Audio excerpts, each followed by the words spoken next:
Salve galera, tudo bem? Me chamo Henrique Eduardo Souza, venho trazer mais um curso aqui para vocês. Esse é um treinamento que eu já gravei, foi ano passado, então foi uma turma fechada que eu tinha dado. Eu conversei com a galera da turma, que foi já em novembro do ano passado, e o pessoal achou interessante compartilhar aqui com vocês. Então o que que eu estou fazendo? Estou editando as aulas, foram mais de 40 horas de aula e um curso de formação de ASP.NET MVC 3.1, ASP.NET Core 3.1. Então era, na época, o que tinha o .NET 6 ali saindo, 5 para 6, mas atende muito ainda, tem muito cenário. Eu hoje ainda uso bastante isso no dia a dia. Então trazer para vocês aqui esse conteúdo, disponibilizar. Eu tô editando aqui aos pouquinhos, tá? Não tô conseguindo fazer na velocidade que eu gostaria, porque é muita aula, galera. Então tem muita coisa prática, tem muita discussão legal. E assim, eu tô cortando algumas coisas ali, algumas discussões que não fazem muito sentido, mas algumas eu tô deixando. Então tem muita pergunta boa. Então vai lá, assiste aí, acompanha e vem comigo. Forte abraço, aula 1 disponível. Falou!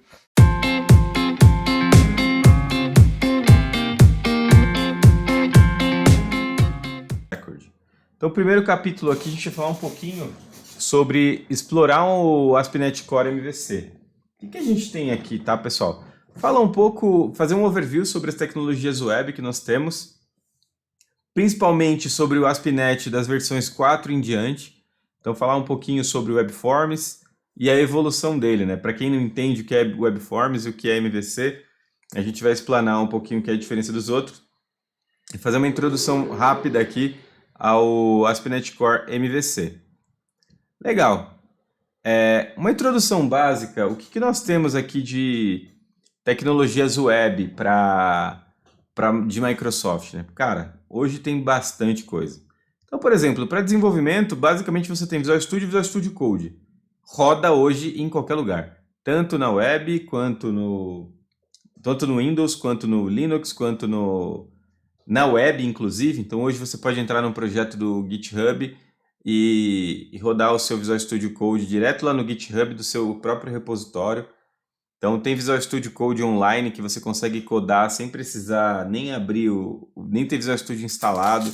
Então, tem ferramenta de desenvolvimento a rodo aí para trabalhar com Visual Studio. Tem inclusive outras IDEs como o Rider, que é uma outra ideia da JetBrains para você trabalhar com Visual Studio também. Já questões de host para hospedar. Hoje eu posso hospedar no IS, a minha aplicação do Visual Studio, dentro de um Visual Studio, dentro de um .NET Core e um .NET Framework. Consigo hospedar isso dentro do IS. Consigo rodar isso local na minha máquina. Ter ali uma hospedagem dentro de um Linux através de um web server como um Kerstel, que é o que vem já no Visual Studio ou no .NET. Então já vem com o seu próprio web server. Quando vocês startarem a solução, vocês vão perceber que ele vai subir o IS Express. O IS Express é o mesmo que o Kerstel? Não é. O Kerstel ele sobe num prompt de comando e vocês vão ver a diferença. O IS Express ele sobe no Trailbar ali na sua máquina e o Kerstel ele sobe com um prompt de comando que aí ele fica rodando muito parecido com outros web servers aí que você tem, por exemplo, um Champ da vida. Dá para subir Visual Studio Code com Champ? Eu nunca fiz. Eu já usei com o Nginx, por exemplo, que é um outro web server de mercado aí bem comum que você encontra nas melhores livrarias. O que a gente roda de server-side, pessoal? Todo mundo sabe o que é a diferença de server-side e client-side? Sim ou não? Eu não. Boa. O que é server-side e o que é client-side? Client-side, pessoal, é o que roda do lado do cliente, o que processa do lado do cliente, o que não depende de você ter uma máquina de servidor maior ou menor. Então quer dizer que se o site é bem complexo, cheio de função de rotina, se roda do lado do cliente, o browser do cliente que sofre com isso, tá? Então o Chrome fica pesadão, pesadão, tipo a Isa fala, né? Porque tem um monte de JavaScript que ele depende, ele faz um bocado de processo e armazena um monte de coisa no JavaScript. Então isso não é sua preocupação como server-side. O que é o server-side? tudo que processa do lado do servidor. Então, todo o nosso código em C Sharp processa do lado do servidor. Então, é algo que vai ficar claro para você com o passar do curso, quando eu falar isso aqui é server-side, isso aqui é client-side. Por exemplo, a minha API, ela é server-side. Todo mundo escuta falar em API, certo? Todo mundo já ouviu falar pelo menos uma vez o que é uma API. A sua API roda em server-side. Ah, e o meu ASP.NET Core? O seu ASP.NET Core ele roda tanto server quanto client-side. Então isso é a diferença que a gente vai explicar onde cada um entra e o que é o papel de cada um desses caras. Como é que eu processo em client-side e o que eu processo em server-side. Quando você processa em client-side, qual é a diferença? Sabe aquela telinha que não pisca? Você clica no botão, ele vai adicionando as coisas magicamente ali? Isso é client-side. Que é server-side é quando sua tela tem uma requisição de uma página para outra ali e ela tem aquele recarregamento, ele vai no servidor e volta. Então, se por exemplo, você entrar aqui na Globo.com e digitar Globo.com, você vai ver um monte de requisição que ele vai fazer ao mesmo tempo. Algumas coisas em server-side, outras em client-side, e assim você consegue com o tempo diferenciar o que é uma coisa da outra. Beleza? Ficou claro aqui a diferença entre client-side e server-side? Boa. Ficou, pra mim ficou. JavaScript é? Client side. Boa. Side. O que a gente tem aqui de modelos de programação dentro do nosso ASP.NET, né? Qual foi a curva de melhoria do ASP.NET? Então, na versão 4, eu tinha Web Pages e Web Forms. O que é o Web Pages, Henrique? Ele é um site extremamente acoplado, front com back, então você não tem muita distinção uma coisa da outra. O máximo é, você tem os eventos, né, de cada item. No Webforms, é um site extremamente acoplado, porque ele tem um back-end carregado com front-end, então praticamente tudo ali é server-side. Ah, mas e se eu tiver... Mas uma página web é server-side? Como assim? Cara, você tem... Todo o processamento é no servidor. Todo o processamento daquela página é no servidor. Diferente de um ASP.NET Core, quando você tem o MVC, o seu view, a sua view, ela é parcialmente feita no servidor. O resto é feito no cliente. Então tem essa distinção que traz a vantagem de você trabalhar com o modelo de MVC frente a trabalhar com o modelo de Web Forms. Então essa é a grande diferenciação. E o Web API? O que é o Web API? Cara, o Web API é você ter ali uma API que todas as outras aplicações ao redor da sua aplicação podem te consumir. Então é um modelo server-side, onde você não tem um front-end, você só tem endereços HTTP para que outras aplicações consumam isso de forma linear e direta. E a gente tem aqui no ASP.NET Core, onde ele tem um cara chamado Razor Pages, que é o que a gente vai ver bastante aqui durante esse treinamento. O que consiste o Razor Pages? Ele traz uma ideia de componentização. Então muita gente fala, Angular, React, isso, aquilo. Dentro do ASP.NET ele tem o mesmo comportamento também. Todo esse código em C Sharp. Então você consegue segmentar a sua aplicação em ASP.NET Components, que está diversificado como você estivesse trabalhando com um Angular ou alguma coisa do gênero, que faria muito parecido. Mais leve, mais rápido? Para a maior parte da usabilidade do que nós temos de necessidade, atende e muito bem. Para 90% da necessidade das empresas, eu diria que até um pouco mais, mas enfim, 90% da necessidade do uso corporativo para portais corporativos, Razor Pages atende muito bem. Angular e o React, cara, eles têm cenários específicos ali. Então, vale a pena conhecer cada um deles. O que mais que eu tenho de tecnologia client-side? Angular é uma delas. React é outra. Ajax, jQuery, mais antigos, né? E o JavaScript que sempre está aí vivo na vida das pessoas. E, cara, tem muitas outras. Por exemplo, Vue.js é uma delas. EXTJS é outra. Então, existem dezenas de frameworks JavaScript que você pode escolher qual deles que você vai utilizar no seu dia a dia. Beleza? Outro ponto é host, pessoal. Como a gente comentou, o que eu tenho de host, Henrique? Cara, você tem o IIS, que é bem comum ali, algumas features bem legais que ele tem de escalabilidade, trabalhar com load balance. Então, o IIS é uma solução extremamente robusta aí que a gente tem para uso comercial, né? Então, se você vai rodar alguma coisa on-premise, todo mundo entende a questão de on-premise, o que é o on-premise? Sim ou não?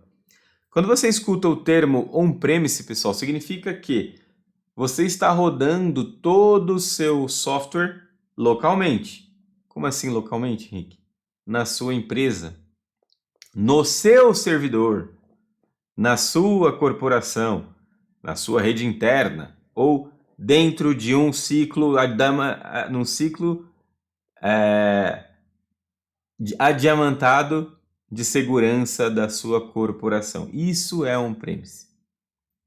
Então você está no seu ciclo de confiança, servidor, cliente, todo mundo está rodando dentro da mesma intranet. Isso entra como on-premise, beleza? Então o IIS, eu posso rodar ele em cloud também? Pode. Como? Instalo uma máquina virtual lá no meu Azure ou no meu AWS e subo o IIS. E ele funciona normal. Beleza? Então, o on-premise, pessoal, não se engane se você está subindo ele uma máquina virtual na nuvem, ele é cloud. Independente se ele está usando uma máquina virtual na nuvem, ele é cloud. E aí muda as ofertas dentro da cloud, tá? Isso daí é para um outro café. Mas aqui dentro o importante é que vocês saibam o que é on-premise e o que é em cloud. On-premise é dentro da empresa, beleza? Naquele famoso data center, como diria o Francisco, no CPD antigo ali. Toda a parte de IS Express ele roda localmente na sua máquina. Não confunda IS com o IS Express. IS você roda em um servidor. Ou até pode ser na sua máquina também, mas ele é isolado do processo do Visual Studio. O IS Express ele está completamente acoplado ao seu Visual Studio. Consigo rodar um IS Express sozinho, apartado e tal? Até consegue, mas o trabalho não compensa o crime. Então, vale mais a pena você ter um IIS instalado e rodar no IIS do que rodar no IIS Express sem rodar no processo do Visual Studio. Enfim, opinião minha. Eu posso ter vários outros servers. Posso, como? No Azure. Posso rodar isso no Kerstel, que é o padrão dele. Então, tem uma série de outros serviços ali que você pode rodar. Alguém aí já ouviu falar, opa, de Azure? Todo mundo já ouviu falar de Azure ou de Azure ou de Azure? Depende de quem fale, né? Então, o que nada mais é o Azure, né? Muita gente fala, é cloud. Mas o que é cloud, Henrique? Afinal de contas, o que é cloud? Cara, cloud basicamente você ter um ecossistema ali ou uma infraestrutura onde você pode criar tanto servidores, bancos de dados, aplicações mobile, aplicações web, bancos de dados de diferentes tipos muito rápido. Então você provisiona e paga somente o serviço. Então, para mim, o que é cloud? É storage? É máquina virtual? Não, não é só isso. Para mim, cloud computing é muito mais do que isso. É você ter a opção de criar todos os serviços ou todas as tecnologias hoje disponíveis de uma maneira simples e rápida e com custo muito baixo. Então, para mim, isso é o que resume cloud hoje em dia. Tem muita gente que cria o resumo de cloud sendo storage, sendo máquinas virtuais. Não é só isso, né? É muito mais do que isso. Então, ele atende hoje toda uma corporação, ele atende todas as necessidades de tecnologia dentro de um ecossistema compartilhado ali ou público, né? Não é Pode ser compartilhado ou não, depende do tipo de oferta que você está disposto a pagar. Beleza, dentro do Azure eu tenho vários bancos de dados, tá? Os principais bancos de dados eu tenho eles como plataforma. Como assim, Henrique? Como plataforma? Então, dentro da cloud em geral, não só Azure, AWS, GCP, IBM e qualquer outra, você tem algumas ofertas de cloud. Eu vou falar as três principais, tá? Que é IaaS, que é infraestrutura como serviço, Infrastructure as a Service. Eu tenho o PaaS, que é plataforma como serviço, ou PaaS, né? P-A-A-S, que é plataforma como serviço. O que isso significa? Eu tenho ofertas de bancos de dados, de web servers, né, para subir a minha aplicação web, de uma maneira que eu não tenho que fazer a gestão de nada disso. A Microsoft garante para mim disponibilidade. Eu só publico, gerencio os dados e está lá a minha aplicação. Não preciso fazer backup, não preciso fazer nada disso. Só configuro e está fazendo automagicamente, né? Alguém está gerenciando isso para mim. Então, que é o seu vendor. E aí eu tenho o SaaS. Um exemplo de SaaS: Gmail, Office 365, que você cria uma continha lá e usa. Em alguns casos você paga. Essa é a ideia desses três serviços aí que você tem disponíveis dentro da cloud. E por fora, correndo por fora, você tem o on-premise, que a gente falou lá atrás. Então a grande diferença desses caras aqui, em uma analogia geral, para quem não entendeu, o on-premise é você ter um carro próprio onde você paga o IPVA, você paga a lavagem, você põe o combustível e você dirige. Olha que triste. Numa oferta de IaaS, seria um carrinho alugado, onde você paga só pelo aluguel, não paga IPVA, não paga seguro, põe gasolina e você dirige. Uma oferta de PaaS, o que seria? Uma oferta de PaaS, eu penso que é um táxi. Que você não dirige, nem você põe gasolina, não faz nada, mas você tem que ir até o ponto para pegar. Ele não vem na sua porta. E a última oferta, que seria o SaaS, é você entrar no aplicativo, clica ali, quer um táxi que vá para tal lugar. Aí vem um carro esportivo, bonito, com motorista educado. Fala, bom dia, boa tarde, boa noite, para onde o senhor deseja ir? Ah, ele nem precisa te falar. O taxista, você precisa falar para ele, eu preciso ir lá na rua tal. O motorista do Uber, você não precisa falar isso. Então, você só simplesmente pega o aplicativo, entra no carro, se você quer entrar mudo, sair calado. Então, isso seria o SaaS. Então, fazendo uma analogia para a vida real, eu sempre brinco que esses três caras aí são as suas ofertas de cloud hoje em dia. Então, por exemplo, máquinas virtuais é o quê? IaaS.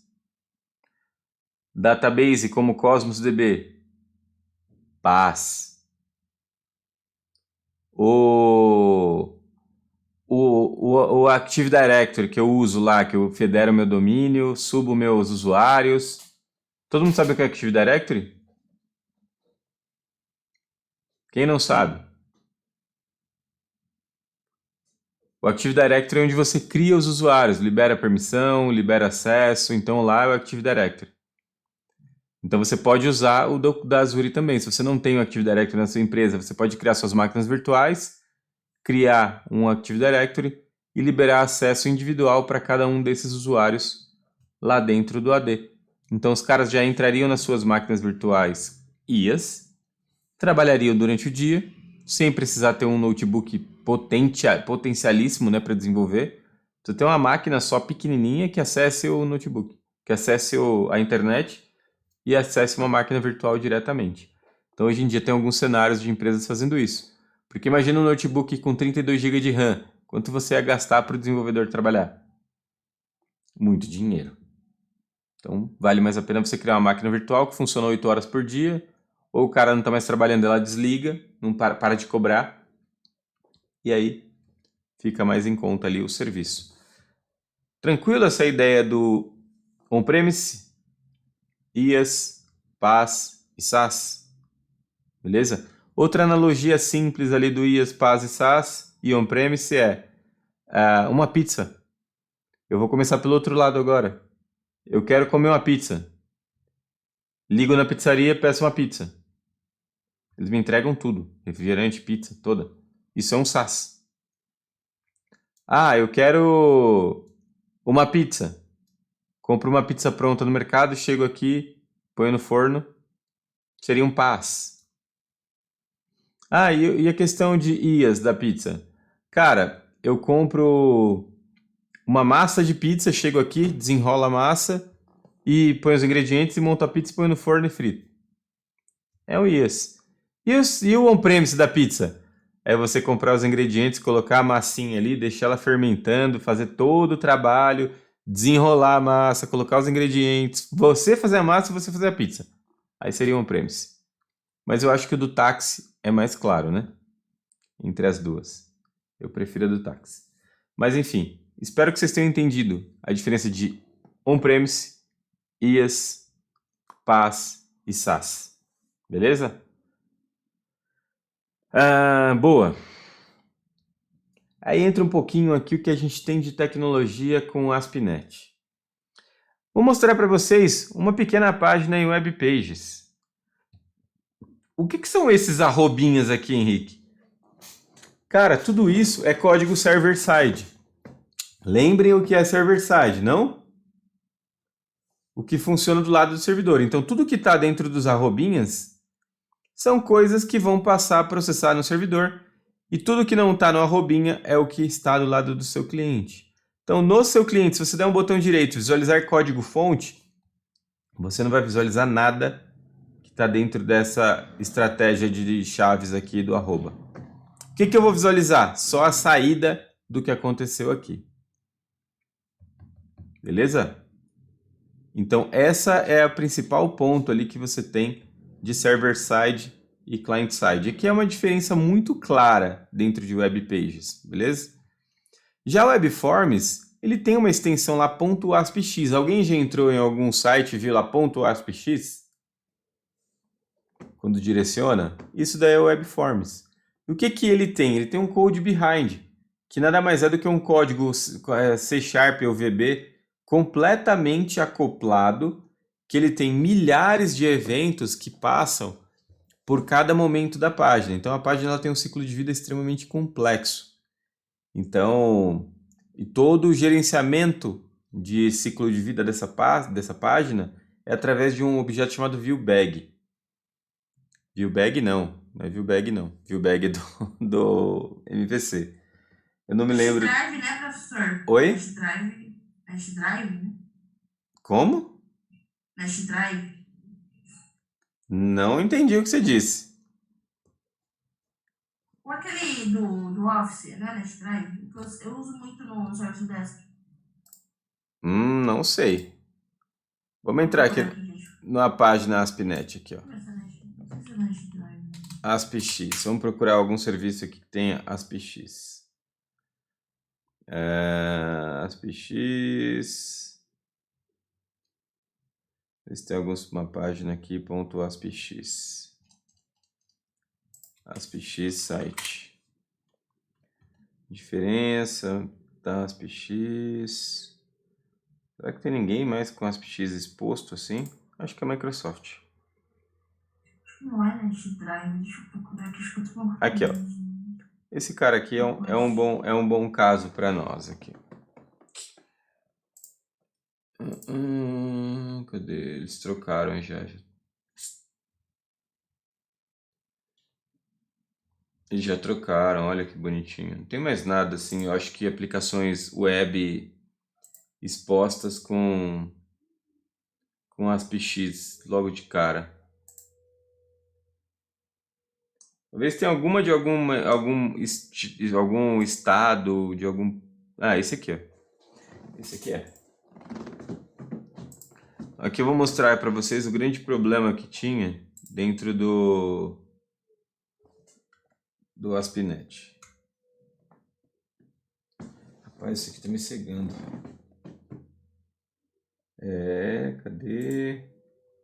Ah, eles estão usando só... Estão usando só o ASP.NET como web, mas tá muito parecido com o que é o MVC, fazendo chamadas assíncronas e tal. Depois a gente cria uma pagininha o ASP Web Forms para vocês verem o que ele gera lá dentro. Ele gera todo o controle de sessão dentro de um objeto gigantesco que fica salvo. Esse aqui é ASPX também. Vamos ver se esse aqui fizeram direitinho também. Igual os caras da outra Forms. Aqui tá a sessão. Dentro do body, container. Esses aqui também fizeram bonitinho. Ah, tem aqui, ó. Então é esse cara aqui que gerencia todo o fluxo de vida da sua página. Olha que coisa bizarra. Tem um negócio chamado View State. Olha o tamanho desse cara.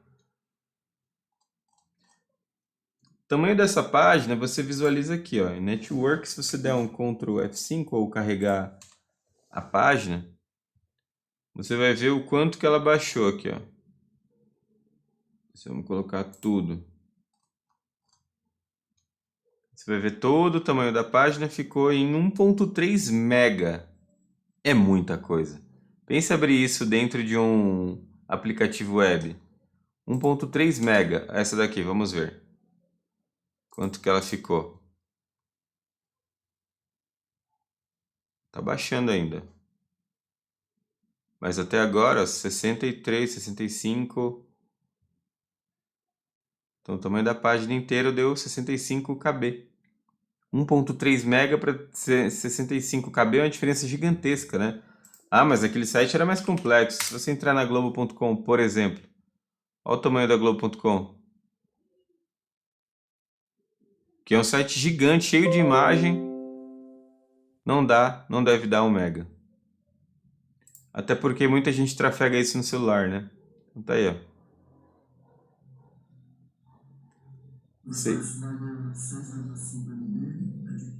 Isso aqui são de recursos, né? Todos os recursos que ele tem na página. O que ele transferiu para o seu cliente foi isso aqui. Então é a grande diferença que tinha o ASP.NET. Então ele tinha uma performance péssima porque os componentes eram muito pesados por conta da ViewState. Beleza, aí veio o MVC para suprir as necessidades que aquele cara tinha de problemas, né? Problemas que a gente brinca de saúde, porque ele tinha sérios problemas ali de performance, né? Então veio esse cara separando ali responsabilidade do que é front para o que é back, do que é client-side, do que é server-side. De uma forma meio simplória, né? Com um padrão que é o MVC, que é bem comum em várias linguagens há muitos anos, em que a Microsoft adotou como sendo dela ali. Muita gente acha que o MVC é da Microsoft, mas não é, pessoal.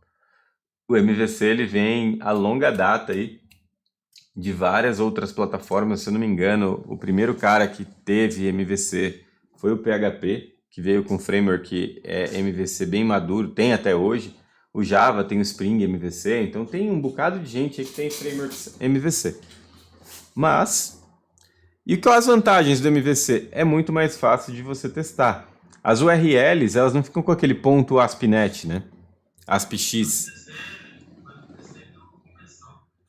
O MVC é uma convenção de Model View Controller.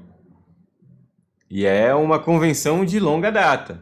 Então tem bastante projeto criado aí com MVC, que já vem aí de um mercado antigo. E basicamente a ideia do MVC é: você tem arquivos de controller que são .cs e você tem arquivos de front que são CS/HTML. Por que CS/HTML? Porque nos seus arquivos de front-end ou de páginas, de view, você tem essa possibilidade de trabalhar assim também. Ou Henrique, se eu quiser trabalhar com MVC, mas quiser usar Angular, sem problema algum, todo o seu front-end é Angular ou React, chamando os seus controllers MVC. Funcionaria do mesmo jeito. Oi?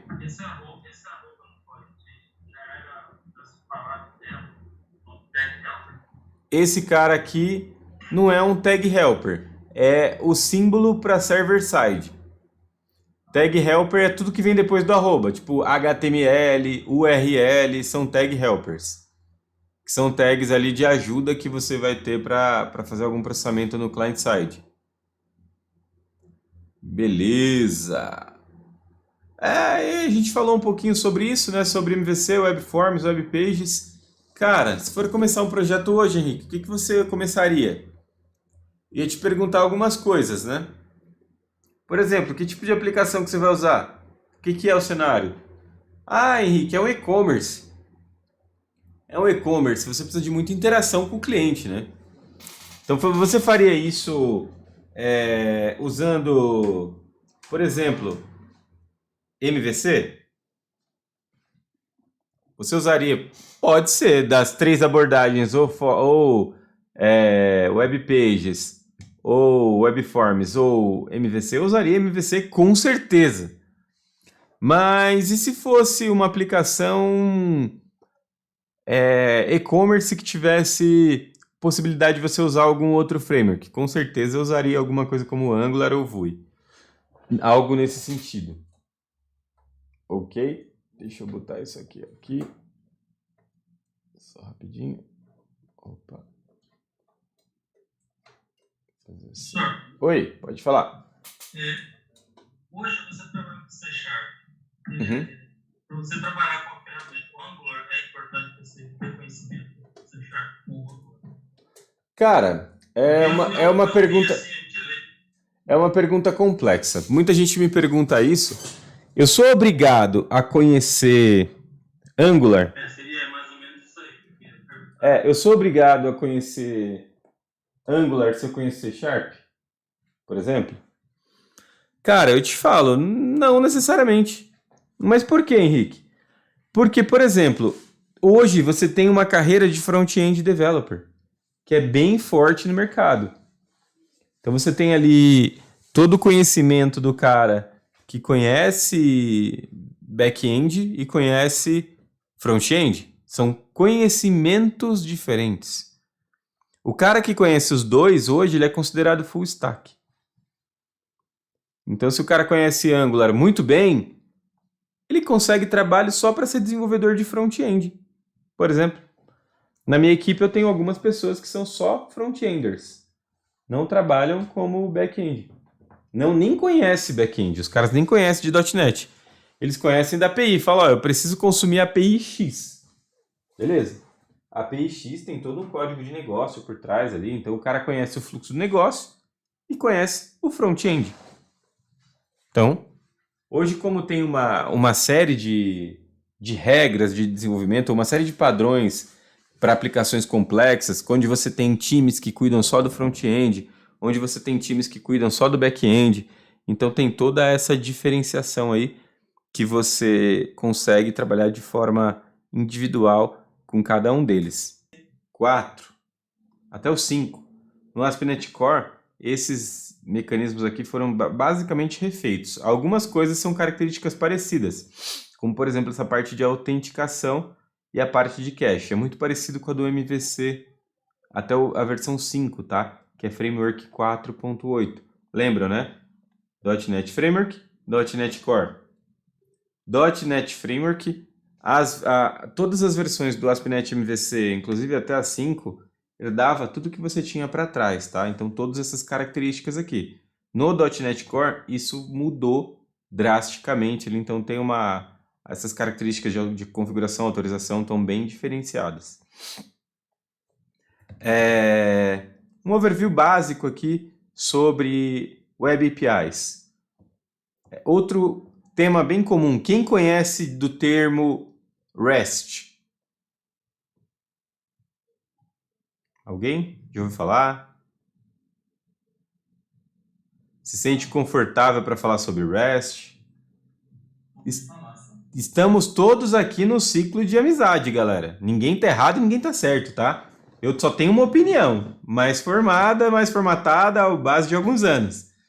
Mas se alguém quiser falar um pouquinho sobre o REST, o que conhece sobre o REST, manda ver. Alguém? Fala aí, Carlão. Se você tem os 3 níveis, né, de REST, quando você chega no terceiro, é o ideal ali, tem um nome para isso. E aí tem a ver com o endpoint, né, como é que você cria os endpoints, eu não lembro muito bem, mas Eu diria que são níveis de maturidade, né? nível de maturidade. Então, quando você começa ali falando de APIs REST, significa que você tem uma API. A API REST, ou RESTful, o RESTful é quando eu tenho muitos conceitos aplicados à minha API, inclusive o verbo patch. Alguém lembra o que é o patch? Sim ou não? Quando você manda um put, que é um update, geralmente o put ele vai em todos os campos. Você tem 20 campos na tela, ele vai mandar os 20. Se alterou 2, ele vai mandar os 20 e vai fazer o put. Se você fazer um patch, o patch ele vai mandar só aquele campo que você alterou. Então o patch ele faz uma atualização parcial. É como se você fizesse um update especializado. Então já começa por aí. Quando eu tenho uma API RESTful, ela tem inclusive o patch para fazer o update. Se tenho mais de 2 campos na tela e eu vou fazer um update, eu não vou fazer dos 2, eu vou fazer só do que eu alterei. Então o patch faz parte disso. Outro ponto que é bem comum em API RESTful é o tal do HTOS. Que raio é o HTOS, Henrique? O HTOS, pessoal, ou HTOS, que muita gente fala, é você mandou uma criação de um novo registro para sua API. Ela vai te devolver se esse registro tem GET, se ele tem update, se ele tem delete. Ela vai te mandar um resumo de todos os outros endereços que esse registro tem. E o principal ponto que deixa claro que uma API é uma API REST é que ela tem uma conotação de negócio. Ou seja, ela está ali muito para o negócio. Então ela está muito disponível com regras e fluxos de negócio, mesmo que ela chame outras APIs, mas ela tem um fluxo linear de negócio. Então isso que considera que a sua API seja uma API REST. O RESTful vem em todos os níveis de maturidade que você vai seguindo para que você tenha ali uma API madura, até mesmo a taxonomia. Quem nunca criou uma API get funcionários? Ou get all funcionários? List all funcionários com get na frente? Não precisa, né? Se é funcionários, eu estou partindo do princípio que o meu objeto de domínio é funcionário. Se eu vou pegar barra funcionário barra, eu estou pegando todos os funcionários. Barra 1, pegando funcionário 1. Post funcionário, eu estou criando um funcionário. Put funcionário, eu estou alterando um funcionário.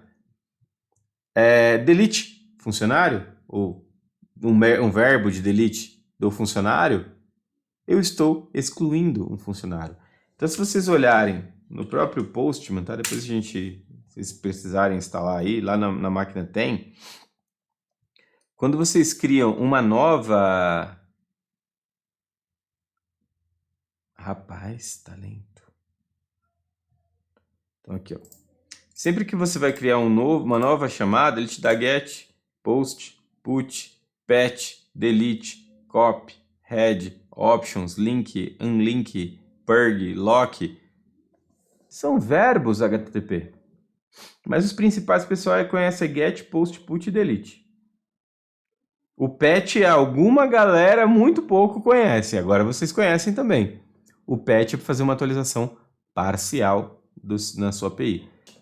A API de vocês tem patch?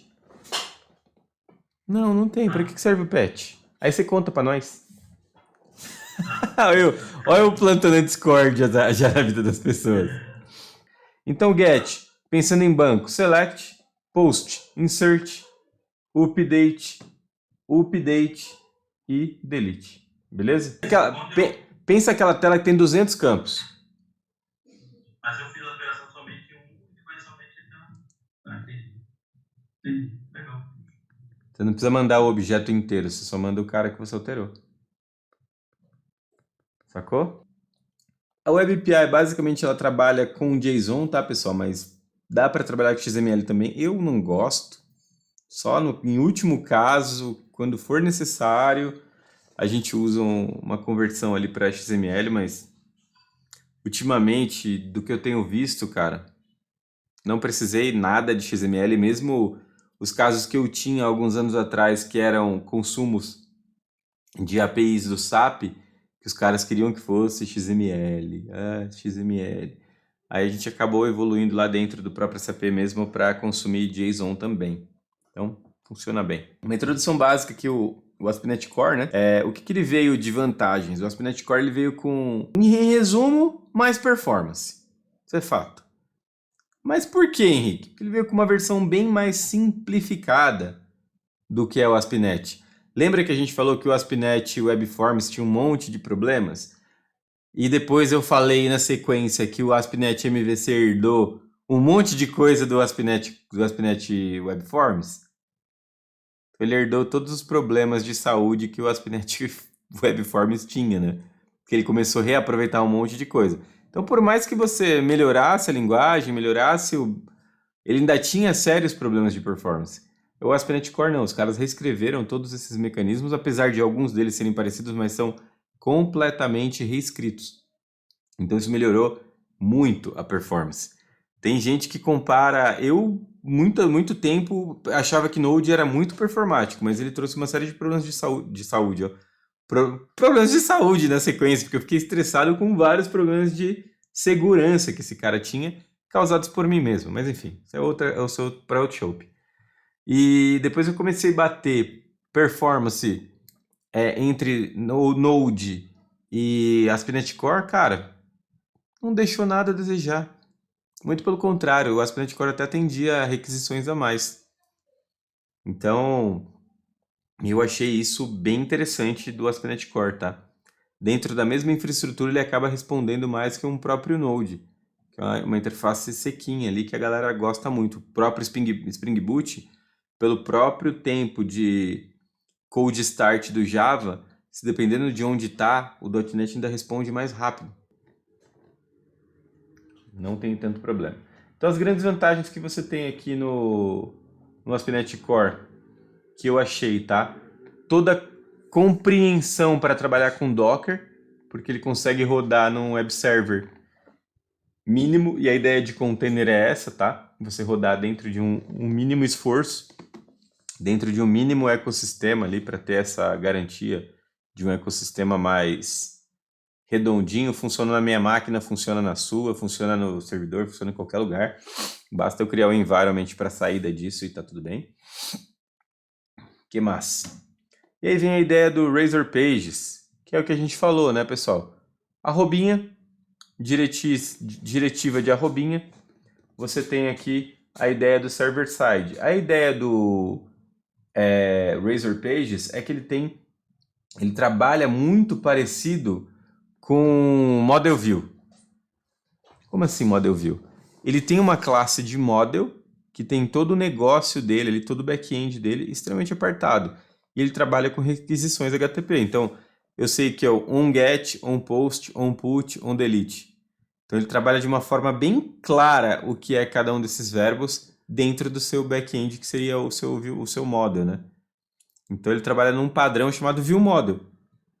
Ele tem a view e o modelo. Não tem o controller fazendo orquestração no meio, né?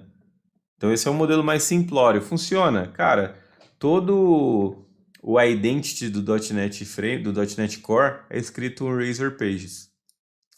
Depois a gente pode criar um mecanismo de identificação lá de identity e modificar ele, né? Colocar algumas características nossas. Aí vocês vão ver como você edita o seu login, né?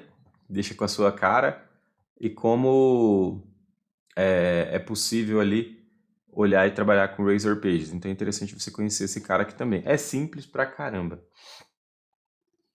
E aí vem ali o que a gente tem de discussões entre ASP.NET 4 e ASP.NET Core. Cara, não tem muito o que discutir, né? Hoje em dia, quando a gente pensa que uma aplicação ela tem que rodar na nuvem, pode rodar em Docker, pode rodar no Mac, eu não tenho que ter essa barreira ali de sistema operacional. Não tem que ter esses problemas, né, de preciso de uma máquina Windows para rodar isso. Cara, independente do que você tenha. Se subir um Docker, aí eu subo essa aplicação para você. Sobe um Kubernetes que eu subo para você. Sobe uma máquina Mac que eu subo para você. Então dá para você rodar em qualquer lugar. Então a grande vantagem que veio ali do ASP.NET foi essa interoperabilidade entre sistemas operacionais aí que trouxe bastante ganho para todo mundo, né? Vamos lá. Algumas características que a gente tem entre o .NET Core e o .NET Framework, né? O .NET Core ele veio com suporte a containers, né? Como a gente comentou. Uma vez que você tem suporte a containers, você habilita microserviços, que eu também acho que é outro tema muito delicado. Todo mundo quer ser o Spotify ou o Netflix, né? Todo mundo, não, é a arquitetura do Netflix. Mas nós não somos o Netflix. Eu não preciso ter a arquitetura do Netflix. É aquele velho detalhe da sua mãe, né? Tudo que sua mãe falava. Mas todo mundo tá indo no cinema, mas você não é todo mundo. Não é o seu dinheiro, é o meu dinheiro. Então, se eu fosse o dono da empresa, eu falaria isso. Não, vamos microserviço.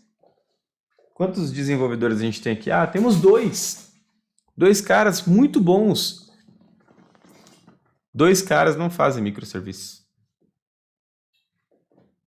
Infelizmente. Não sei quem está ouvindo isso, mas fica triste. É verdade, pessoal. Microserviços são times grandes que trabalham com eles, extremamente desacoplado. Cada time é responsável por um servicinho ali. Vi isso, já vi equipes pequenas tentarem trabalhar com microserviço e se afogarem. Não tem rotina de DevOps, não tem organização de build. Se você não tiver tudo isso, você não consegue trabalhar com microserviço. Então, é muito legal o tema, é desafiador para a companhia, mas a chance de dar errado é gigante. Se você não tem uma jornada bem definida do seu dado ou do seu serviço, você não consegue ter microserviços. Se você não tem observabilidade e monitoramento, que é a mesma coisa, né? De uma forma com suas devidas proporções, não tem microserviço. Se você não tem DevOps, estrutura ágil nem tanto, mas se você não tem estrutura de DevOps bem montada, você também não vai ter microserviços. Então começa pelo básico, vai organizando sua casa, coloque em APIs ali que vai dar tudo certo e vai atender muito bem. A ideia de microserviço é quando eu tenho hoje 1.000, mas ao mesmo tempo eu posso ter 1.000, de 1.000 para 20.000, de 1.000 para 10.000, de 1.000 para 15.000, de 1.000 para 500.000. E a ideia do microserviço é essa, você abrir a porteira para aceitar tanto pouquinho quanto um muitão, sem ficar sofrendo ali os times de operação. A máquina caiu! Liga, desliga, yes, restarta, faz isso, faz aquilo. Você não tem tempo de ter tempo para fazer isso com microserviço, tá? Então são operações muito críticas e que requer um nível de acompanhamento muito, muito grande. E aí ele mostra um pouquinho de Model View Controller. Que a gente tem aqui o browser vai bater em quem? Na controller.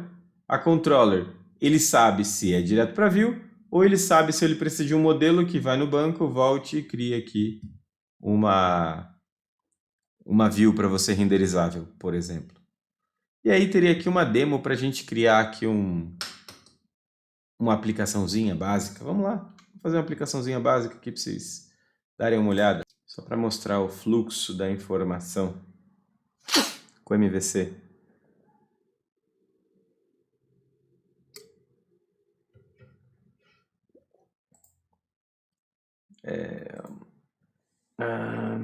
Core. ASP.NET Core Web App com modelo de MVC, tá? O que ele criaria com o Razor Pages. Com MVC, Next, Demo 01. Eu vou colocar na pastinha do 2486, tá? Para vocês. C. Vamos abrir aqui. Peraí. Tô ficando cego. Eu vou precisar colocar na outra tela depois. Amanhã eu vou colocar na tela maior.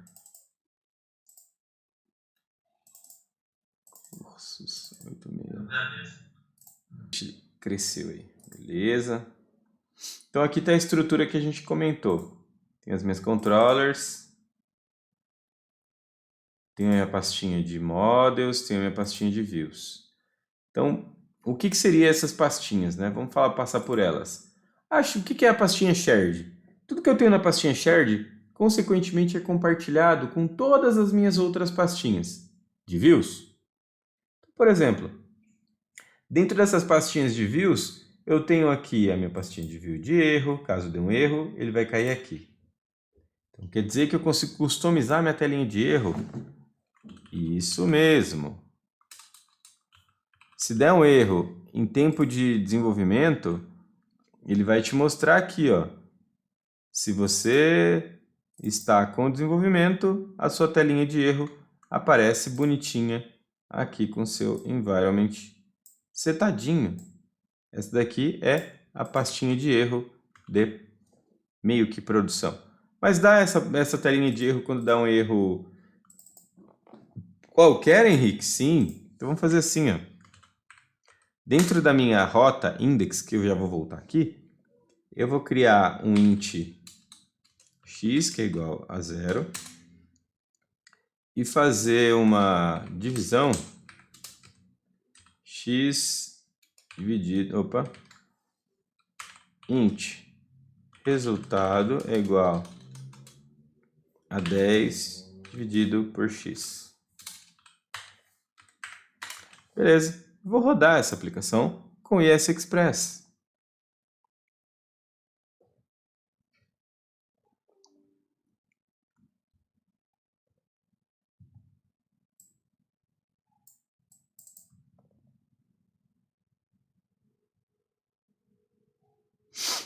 A telinha de erro, aparece uma telinha de erro mais amigável que o normal, que vocês estão acostumados aí no Visual Studio padrão, né?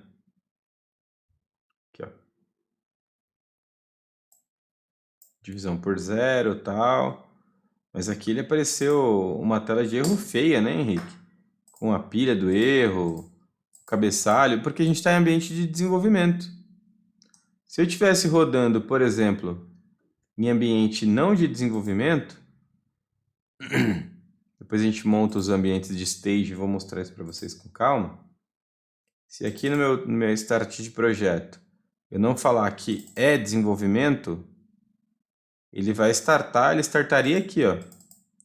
Então eu vou falar quando isso for diferente de desenvolvimento. Só para vocês terem o contexto aí do erro que vai dar, que daria numa aplicação tradicional. Daria um erro. E aí você tem a telinha de erro aqui também, ó. Com o meu isso mesmo aqui, com uma tela de erro personalizada da aplicação que você consegue ter ali, customizar, fazer uma carinha, dar uma customizada diferente na sua página. Mas é só para entender o que está acontecendo por trás aqui, que é esse fluxo aqui que a gente vai falar com detalhes, tá? Como funciona essa parte de configuração de serviço, o que é cada um desses caras. E aí vamos voltar aqui para as pastinhas. Então eu tenho as views, que são todas as minhas visualizações, ou seja, as minhas telinhas que eu tenho do meu sistema. Posso criar uma telinha sobressalente aqui? Pode, mas não é bem o caminho, tá? O caminho é que você tenha uma controller, a sua controller tenha... Qual que é o nome dessa controller? Tá pequeno, né? Melhorou, né? Não é Home Controller? Consequentemente, você vai procurar em Views. Ele vai ter uma pastinha Home. Dentro dessa pastinha Home, você tem uma Index e você tem um cara chamado Privacy. Com certeza aqui dentro você tem um Index e você tem um Privacy. E esse error aqui? Onde está o error, pessoal? Não está aqui no Shared? Todo mundo que tiver erro vai jogar no Shared. Então quer dizer, Henrique, se eu criar um cara novo aqui, é public action result novo e retornar uma view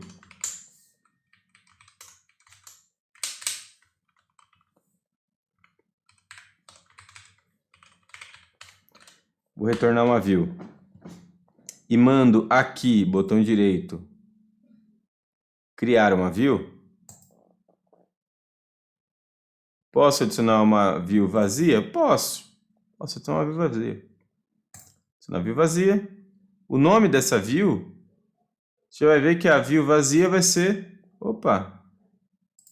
volta, Razor View. Já vai dar um nome pra gente aqui de novo, ó. Tá selecionando o layout que eu vou mostrar de onde vem também. Vou criar aqui novo. Ele vai estar uma view novinha, vaziazinha.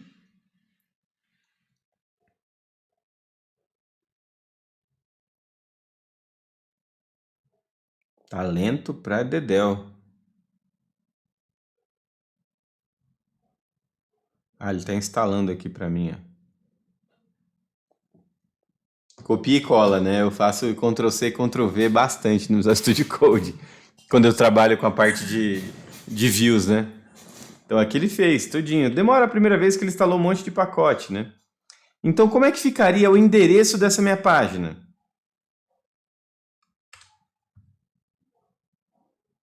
Alguém tem sugestões? Nome da controller.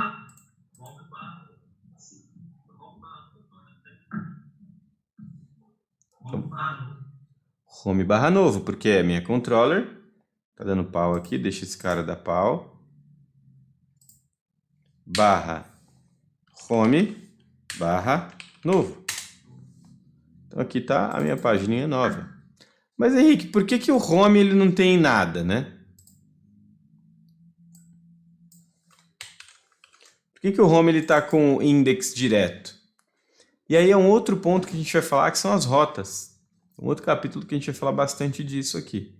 São as rotas. Mas vamos lá, vamos ver o que tem mais aqui dentro desses caras. Então, dentro da pasta shared tem o meu layout, que é aqui onde eu defino toda a minha característica de CSS, o que eu estou importando, o nome que aparece lá em cima, o íconezinho que aparece no meu site inteiro, linguagem, CHTML5, todas as referências que eu tenho aqui de navbar, se eu estou usando Bootstrap, se eu não estou, vou colocar aqui dentro desse layout. E tudo que eu quero usar de renderização da minha página, coloco ali, ó, dentro do render body. Que legal! Se eu comprar um template daqueles bonitões com dashboard, com tudo, joga aqui só o miolo da página que você vai colocar dentro das suas views. Então a sua view, em resumo, a grosso modo, é todo o miolo que você tem da sua página. Ou seja, componentes ali de inputs, o que você vai precisar para cada telinha de negócio. Todo o conjunto de menu, tudo que você precisar de funcionalidade, você vai carregar onde? Aqui, na sua tela principal, que é no seu layout. Posso ter mais de um layout? Pode ter quantos você quiser. Outro ponto importante é onde você renderiza o seu JavaScript. Então tem uma renderização de seção scripts. Por quê? Porque pense que se você colocar algum script que dependa de jQuery, ou que dependa de Bootstrap, se você colocar ele dentro da página, o que vai acontecer? Ele vai renderizar aqui dentro. Então, se por exemplo, dentro da minha página nova, eu tenho um script que ele só faz um alert quando carrega a página.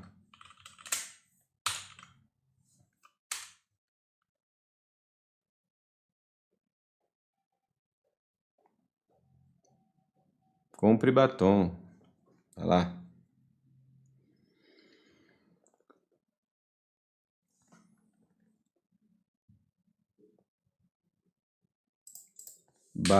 /home /novo. Ele dá o alert. Vocês perceberam que nem carregou a página? Depois que eu abrir, que ele vai renderizar a página. Que ele chamou o JavaScript antes. Então quer dizer, Henrique, que se fosse um JavaScript que dependesse de um jQuery, fazer o document.ready,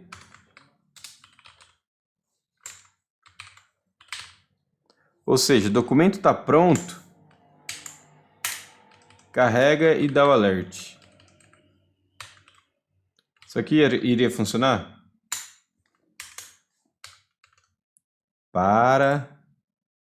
Passa um pouquinho, builda de novo. Meu back-end, o meu front-end, ele está buildando aqui nessa solução que eu criei. Depois a gente desacopla isso.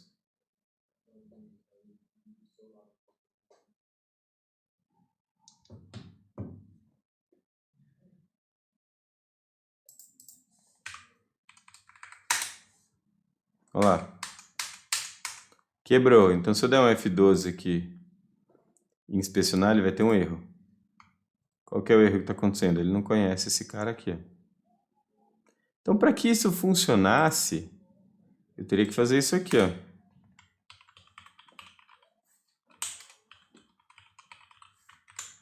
Só pegar o nome aqui que está scripts com S maiúsculo. Coloquei aqui dentro, isolei isso aqui dentro de chaves.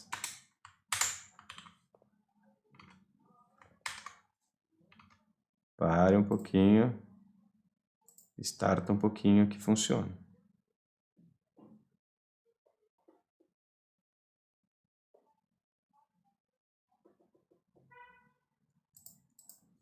Barra home, barra novo.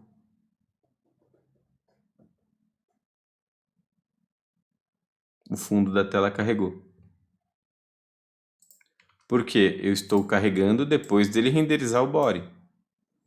Então é um comportamento bem legal aí que o ASP.NET traz para você. Não é igual você tem ali no Vue, que você tem uma máquina de estado, não é igual no React, que você tem uma máquina de estado, que é o Redux, para fazer isso, né? Mas funciona. Isso aqui é só um jQuery, tá, pessoal?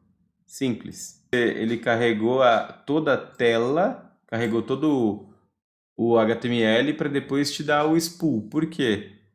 A chamada desse cara tá no final do layout, né? É igual eu sempre brinco com o pessoal, coloca todo o seu JavaScript no final do seu body. A última coisa do body você carrega os JavaScripts. Tem gente que prega por fazer isso daqui que eu acho extremamente errado, tá? Para mim isso tá errado.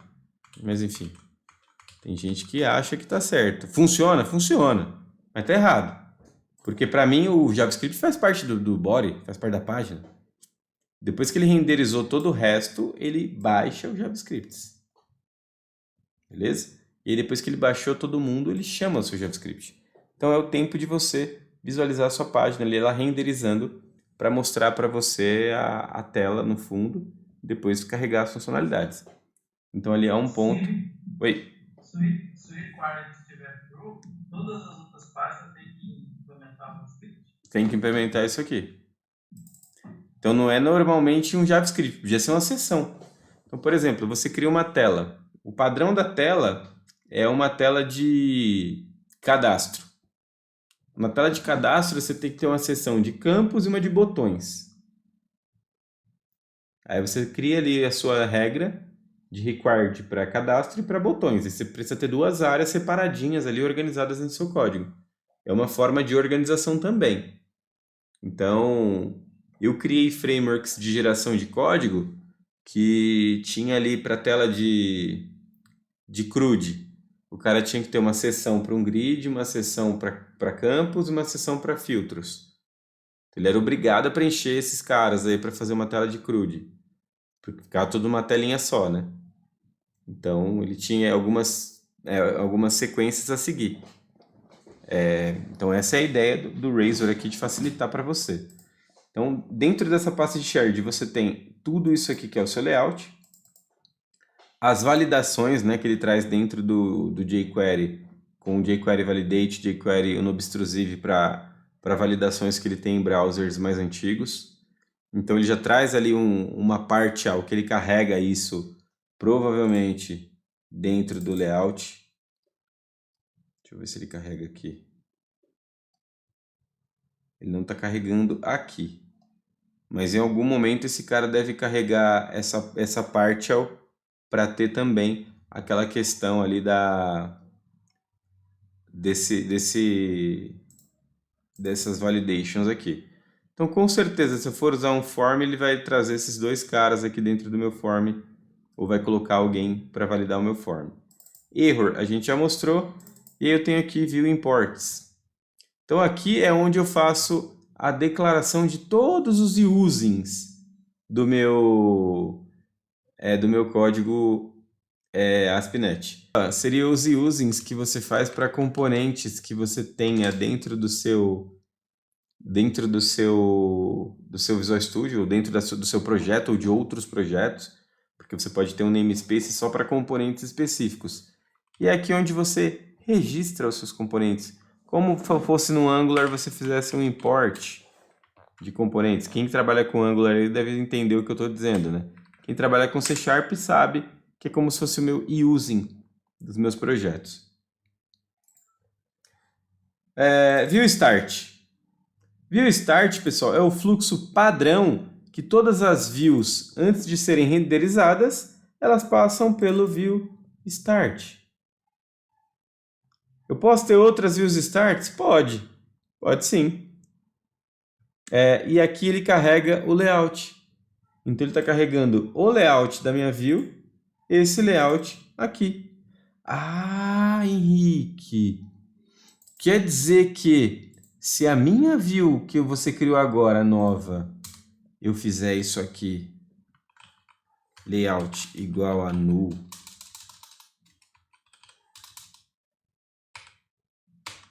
e rodar, ele não vai ter o fundinho, não vai ter o menu, não vai ter JavaScript, não vai ter nada, vai dar pau esse meu código? Não é que é verdade isso daí, pessoal? Fica aquela tela muito internet dos anos 90 ali, ó. Sem CSS nenhum. Então ele perdeu o layout. Então você pode setar layouts diferentes para partes do seu código diferente. Layout pode ser setado dinamicamente? Pode. Aqui eu não estou setando o title novo. Eu podia setar o layout também. Então, dependendo de quem é o cliente, dependendo de qual é o usuário tem um layout diferente, blá, blá, blá. Você pode setar aqui o layout. Que acho que é underline layout que está lá, né?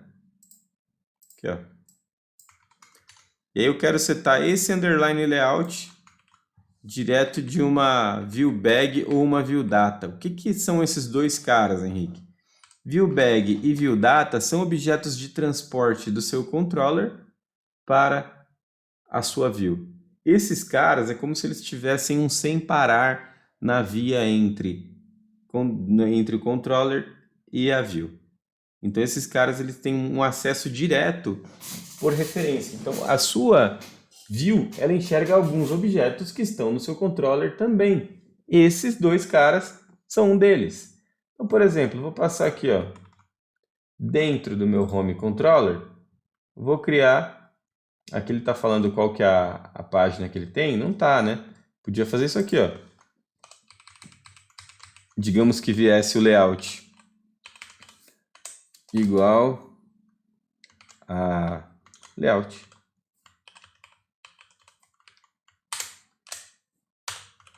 Beleza? E eu vou setar o layout através dessa view data. Então aqui o layout eu faria assim. E roda de novo. Opa! Nesse caso aqui, a minha view data, ele está reclamando que ela não...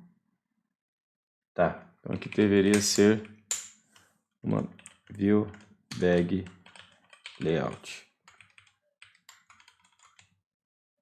Beleza? E aqui a gente troca, pronto, view data para view bag layout. A gente vai falar mais desse tema também Mas fiquem tranquilos. ViewBag normalmente a gente leva conjunto de dados. ViewData a gente leva conjunto de dados. ViewBag a gente leva informações como string, datas, mais coisas mais simples, beleza? Então vou entrar aqui com o meu novo. Ele não trouxe, Henrique. Por quê? Porque você está setando o layout na index. Onde que eu deveria setar o layout? Na novo, não é? Não é lá que você quer o layout? É aqui que você vai pegar. Muita atenção nisso. A gente vai bater bastante nessa questão de rota, porque isso é o mais complicado dentro do MVC. Se você olhar agora, o layout já veio e já funcionou. Beleza? O que mais que a gente tem aqui dentro? Então, todo mundo entendeu, viu? Modelo é onde tem os nossos modelos, que a gente vai falar desses caras mais pra frente. Controllers é onde eu tenho aqui, olhando no meu arquivinho de PowerPoint, onde eu tenho aqui todo o meu mecanismo onde vou bater primeiro, que eu sempre brinco, esse cara aqui é o meu camisa 10, é o meu maestro. É ele que sabe para quem ele vai tocar a bola. Se ele vai precisar de um modelo, ele conhece a view e ele conhece os modelos. A view não conhece o modelo. Ela até sabe que ela precisa de um, mas ela não sabe o que é, quem é, de onde vem. Se vem de um banco, se vem de um arquivo. Quem sabe disso é a controller. O modelo sabe em que view que ele está? Não. Só vou ser repassado. Para onde eu vou, eu não sei. A controller que manda. Então é a controller aqui que tem todo o mecanismo tem todo o controle de direcionamento das rotas, beleza? Então voltando para cá, você tem uma pastinha, um arquivo de startup, que é aqui onde faz toda a configuração do seu ASP.NET, configura as dependências, injeção de dependência, tudo é feito aqui dentro. Inclusive a rota principal, ó, home index. Se eu quisesse chamar na home novo logo de cara, eu mudaria aqui, ó.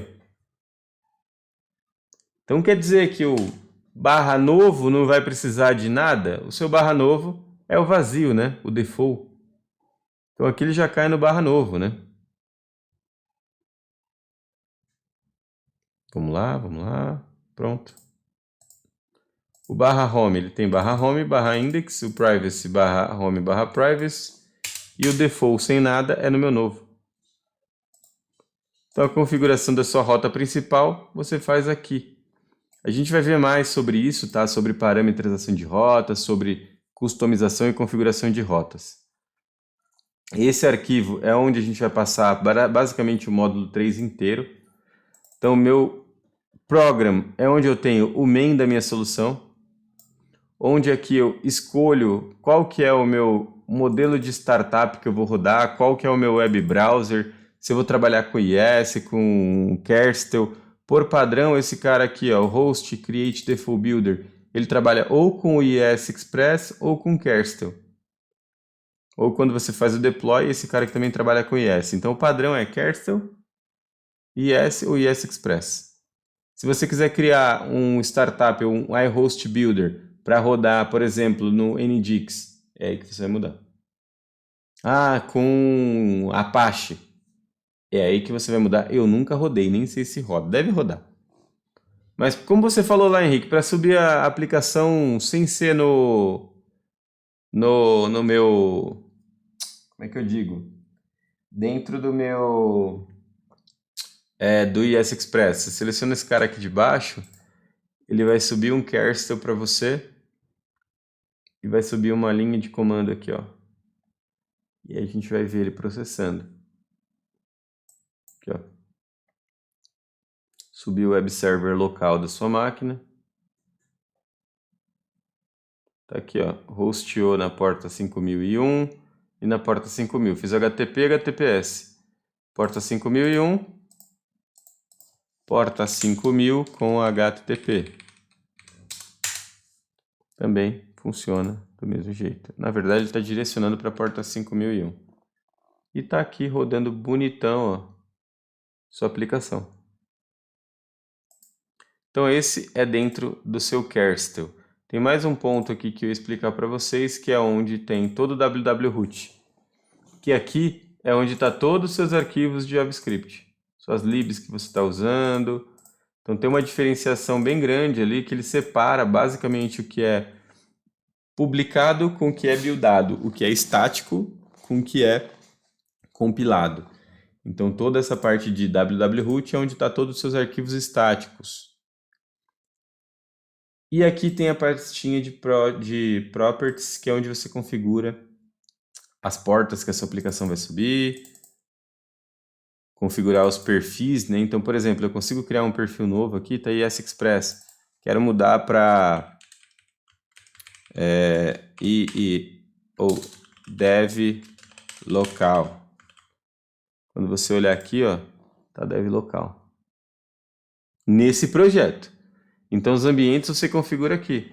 Dentro desse arquivo de launch settings, você configura os seus perfis de deploy. Se você olhar, tá aqui, ó, dev local, rodando nas pastas tal, em development. Se eu quisesse rodar esse cara em production,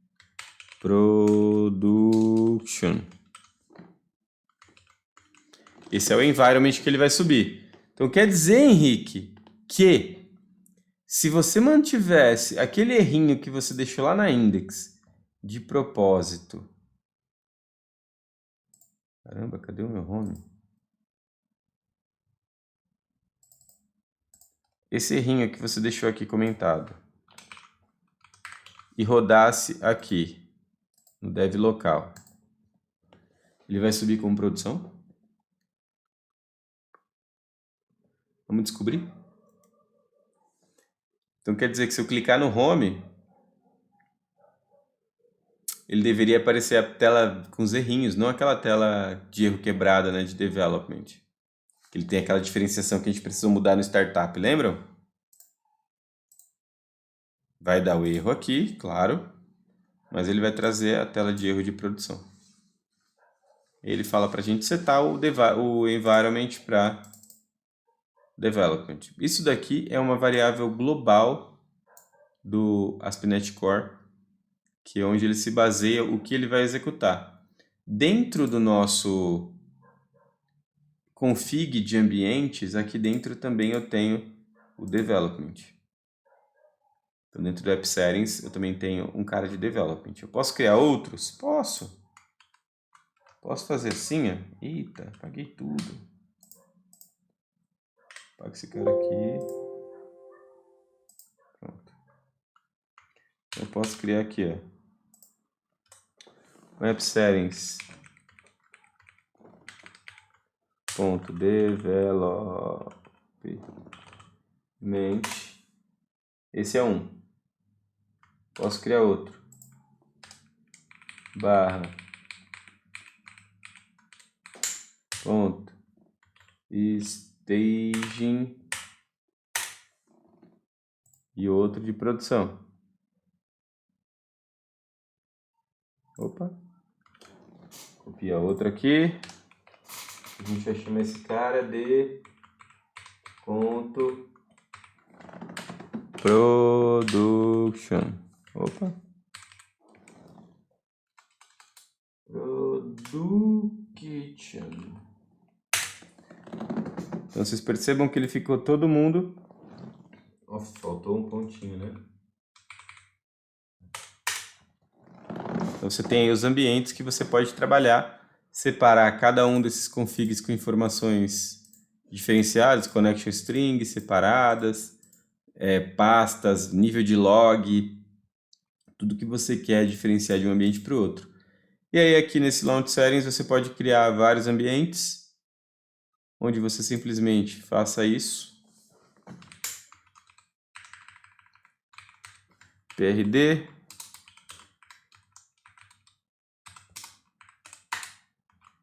Tenho aqui o dev, tá em development. E o outro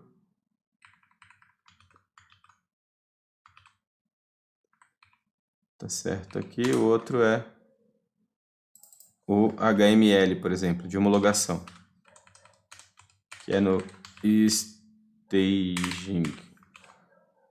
E você tem vários ambientes aqui dentro para você trabalhar.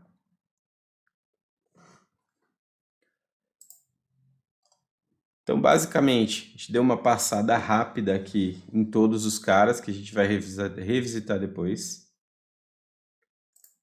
dentro da aplicação, tá? Então, eu tenho aqui o meu appsettings.development.staging. Nossa, você rodou a aplicação Staging, ele subiu aqui um appconfig novo. Eu tenho um appconfig para as minhas views. Você tem algumas coisas aí que a gente vai detalhar mais ao longo do treinamento, tá? A gente vai usar bastante coisa aqui desse cara, vai usar bastante requisitos aqui da aplicação. Mas amanhã eu trago para vocês a aplicação que a gente vai construir ao longo dessas 2 semanas aí, que a gente vai ter de entregável, tá? E é isso.